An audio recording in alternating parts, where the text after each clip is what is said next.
right, folks, it is time to get to your phone calls. Thank you so much for staying on the line. We got Carol in Texas. Go ahead, Carol. John, how you doing? Chrissy, how are you? Good. I love your. Don't you just love her peppiness? You're so peppy, Carol. I love it. Oh, heck. Oh, you spread it around, Chrissy. You let it go. Awesome. You know, but I've got to say congratulations to you and John. Thank you. Thank you. We're so excited. Oh, she's glowing. Chrissy's glowing. I try to tell her daily. Yes, She you just say never that. listens. Oh, you God, I tell you, I couldn't wait to talk to you. But you know what? You really hit on a lot of things like you always do. It's like I was thinking about this. It's like with the pretty much the latchkey generation began with, I want to say as late as since Lyndon B. Johnson took daddy out of the home, right? So I guess Generation X picked it off, you know. But I mean, the government perpetrated this. They despise the nuclear family. And when the government replaces daddy in the home, the family's broke up. You know? Yeah, 100%. Well, what happens? You know, that's the thing.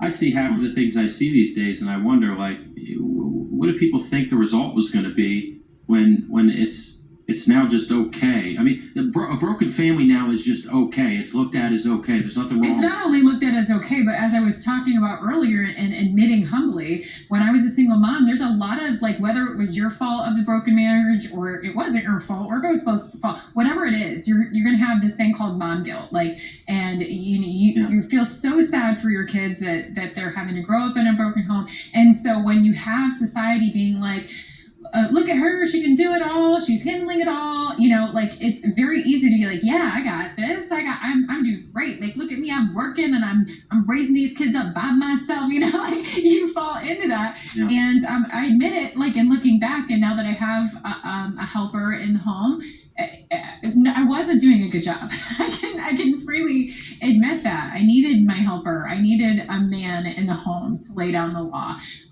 if you will. You know, it's just something about a man's voice telling you to do something compared to a woman's voice. It's just different, you know? Well, yeah. Well, and even to get.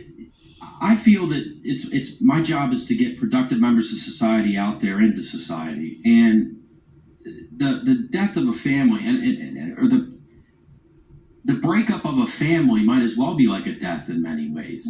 I know me and all my siblings handled our parents' divorce differently.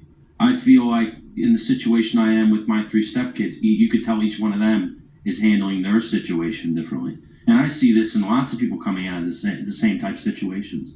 But what happens if you put people like that out into society that haven't come to terms with their issues? You know what I mean? And then I truly feel that's what we see daily when we see all the wildness that we see on the news. You know, we just see a byproduct of failed families, and in many ways could be failed commitment in many ways for people that have just